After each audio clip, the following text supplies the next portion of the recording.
ఖచ్చితంగా ఈ black marketing ఏదైతే జరుగుతున్నదో ఇవాళ బ్లాక్ మార్కెట్లో ఎరువులు అమ్ముతున్నారో దాని వెనుక కూడా కాంగ్రెస్ వాళ్ళు ఉన్నారనేది మా అనుమానం.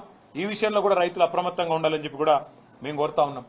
ప్రైవేట్ కంపెనీల నుంచి మరి వాటికి లబ్ధి చేకూర్చి వాటి నుంచి భారీగా ముడుపులు దొబ్బాలన్న ఆలోచన ఏమైనా ప్రభుత్వానికి ఉందా, లేదా కాంగ్రెస్ నాయకుల దందాలు క్షేత్రస్థాయిలో జరుపుకునే విధంగా రేవంత్ రెడ్డి గారి అనుచరులు కాంగ్రెస్ నాయకులు వాళ్ళేమన్నా ఈ బ్లాక్ మార్కెటింగ్ చేసి గోదాములలో దాస్తున్నారా, కృత్రిమ కొరత సృష్టించి రేటు పెంచి రైతును ఆగం చేసి మరి వారి దగ్గర ఎక్కువ డబ్బులు గుంజే ప్రయత్నంలో ఉన్నారా, ఇది కూడా తప్పకుండా రైతులు ఆలోచించాలి.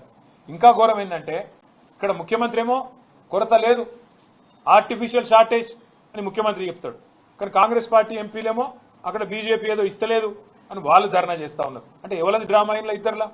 ముఖ్యమంత్రి ఆడుతున్నది డ్రామానా, కాంగ్రెస్ ఎంపీలు చేస్తున్నది డ్రామానా, ఏది డ్రామానో కూడా రైతులు ఆలోచించాలని చెప్పి నేను కోరుతా ఉన్నా. 51 సార్లు రేవంత్ రెడ్డి గారు ఢిల్లీ పోయారు. 51 సార్లు పోతే కూడా ఈయన ముఖం చూసి కనీసం 51 బస్తాల ఎరువులు కూడా ఇవాళ కేంద్ర ప్రభుత్వం మంజూరు చేయలేదు. ఇంకా ఘోరం ఏంటంటే వాళ్ళ రాష్ట్రంలో గ్రామాలలో పుట్టినరోజు బహుమతులుగా ఎరువుల బస్తాలు ఇచ్చుకునే దుస్థితి వచ్చిందంటే ఇంతకు మించిన సిగ్గుచేటు ఒక ప్రభుత్వానికి ఏది ఉండదు. ఇంకొక మాట కూడా అడగాలి ఈ సందర్భంగా.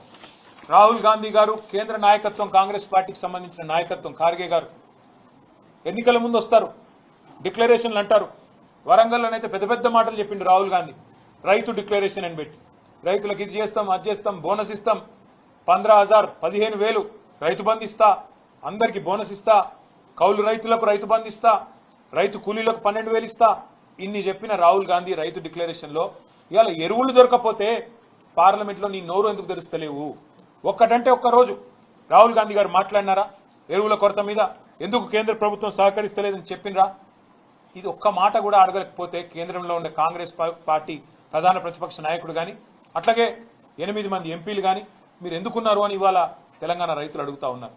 10 ఏళ్లలో లేని సమస్య, 10 ఏళ్లలో రాని సమస్య, 10 ఏళ్లలో రాని కొరత ఇవాళ సడన్ గా ఎందుకు వచ్చిందని చెప్పి మేము రాష్ట్ర ప్రభుత్వాన్ని అడుగుతా ఉన్నాం.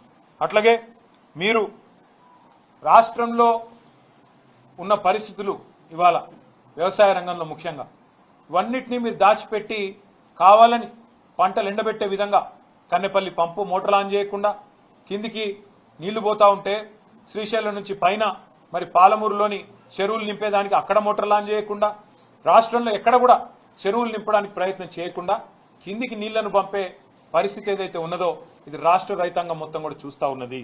అట్లాగే ఇవాళ వాస్తవాలు ఏ మాటకా మాట మాట్లాడుకుంటే సరే కొన్ని బాకా పత్రికలు ఆయన డబ్బా కొట్టే పత్రికలు కొంతమంది బాకా ఛానల్లో ఆయన భజన చేయొచ్చు, కానీ వాస్తవం ఏంటంటే ఈ ప్రభుత్వం ఇవాళ రాష్ట్రంలో రైతులు అనుకుంటున్న మాట రుణమాఫీలో ఫెయిల్ అయింది, రైతు బంధులో ఫెయిల్ అయింది, ఉచిత కరెంటులో ఫెయిల్ అయింది, అట్లాగే రైతు బీమా ప్రీమియం కూడా చెల్లించడంలో ఆఖరి కేసీఆర్ గారు తెచ్చిన ఒక అద్భుతమైన పథకం రైతు కుటుంబం రోడ్డు మీద పడద్దని చెప్పి 5 లక్షల రైతు బీమా ఏదైతే పెట్టినరో ఆ విషయంలో కూడా ఫెయిల్ అయినారు.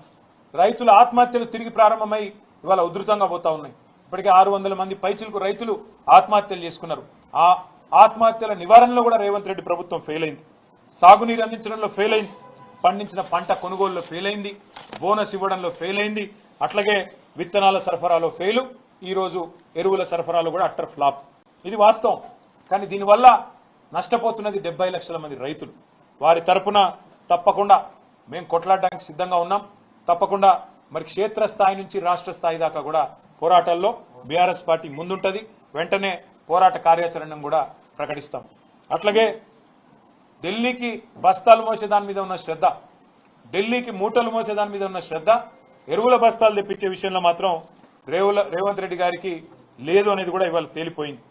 కాళేశ్వరం ప్రాజెక్టు మీద బురదజల్లంలో ఉన్న తాపత్రయం, దాని మీద బదనాం చేసే దానిలో ఉన్న తాపత్రయం, కేసులు పెట్టే దానిలో ఉన్న తాపత్రయం, సిగ్గు లేకుండా మరి తెల్లారు లేస్తే ఇష్టం వచ్చినట్టు కేసీఆర్ గారి మీద మాట్లాడే మాటల విషయంలో ఉండే ఆరాటం రైతులకు సాయం చేసే విషయంలో మాత్రం లేదు. ఇంకా ఘోరం ఏంటంటే మేము ఏం మాట్లాడినా తెల్లారి ఒంటికాలతో మా మీద లేచే బీజేపీ ఇవాళ రైతులు ఇంత అవస్థల్లో ఉంటే ఒక్క మాట మాట్లాడతలేదు. ఒక్క కేంద్ర మంత్రి మాట్లాడాడు, ఒక్క బీజేపీ ఎంపీ మాట్లాడాడు, ఒక్క బీజేపీ ఎమ్మెల్యే రాష్ట్ర ప్రభుత్వం ఏం చేస్తుందని అడగడు. కనీసం కేంద్రం ఎంత ఎరువులు ఇచ్చిందో చెప్పే పరిస్థితి కూడా మరి కేంద్ర మంత్రులకు కానీ రాష్ట్రంలో ఉండే బీజేపీ పార్టీకి కానీ లేకపోవడం అనేది సిగ్గుచేటు. పక్కనే ఉంది ఆంధ్రప్రదేశ్. ఆంధ్రప్రదేశ్లో మంత్రులు ఢిల్లీకి పోయి అక్కడ మరి కేంద్రంలో ఉండే మంత్రుల్ని